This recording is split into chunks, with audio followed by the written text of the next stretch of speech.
মানুষ কতভাবে ভাইরাল হবার চেষ্টা করে এবং ফোকাসে আলোচনায় আসায় মিডিয়ার সামনে আসার চেষ্টা করে তাকে দেখুন।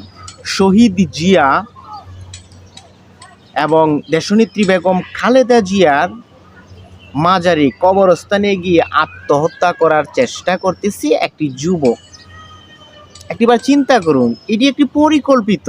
আত্মহত্যা করার জায়গা আর দুনিয়াতে নাই।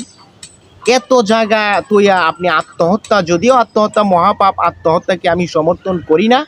কি কারণে আত্মহত্যা করতে চেয়েছিল, কারো উচিত নয় নিজের জীবন নিজে বিসর্জন দেওয়া। সুতরাং এই যুবক কেন আত্মহত্যা করতে চেয়েছিল সেটি তাকে তদন্ত করে বের করতে হবে আইনশৃঙ্খলা রক্ষাকারী বাহিনীকে। আর এখানে হাজার হাজার সমর্থক মানুষের সামনে তিনি আত্মহত্যা করতে গিয়েছেন নাকি তামাশা করতে